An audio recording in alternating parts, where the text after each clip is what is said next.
जैसे को तैसा। जैसे को तैसा, एक जमींदार के लिए उसके कुछ किसान एक भुना हुआ मुर्गा और एक बोतल फल का रस ले आए।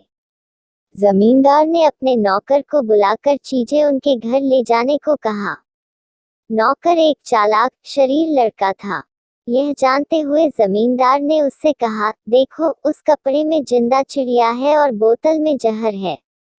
खबरदार, जो रास्ते में उस कपड़े को हटाया, क्योंकि अगर उसने ऐसा किया तो चिड़िया उड़ जाएगी और बोतल सूंघ भी ली तो तुम मर जाओगे।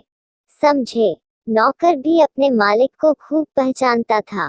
उसने एक आरामदेह कोना ढूंढा और बैठकर भुना मुर्गा खा गया। उसने बोतल में जो रस था वह भी सारा पी डाला, एक बूंद भी नहीं छोड़ा। उधर जमींदार भोजन के समय घर पहुंचा और पत्नी से भोजन परोसने को कहा।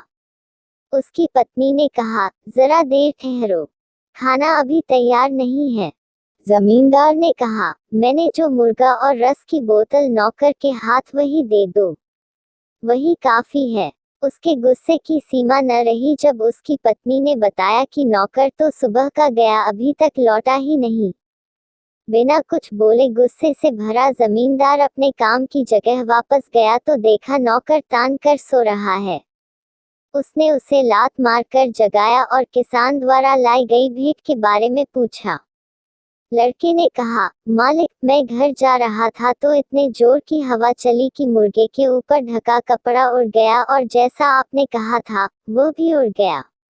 मुझको बहुत डर लगा कि आप सजा देंगे और मैंने बचने के लिए बोतल में जो जहर था वह पी लिया और अब यहाँ लेटा लेटा मौत के आने का इंतजार कर रहा था।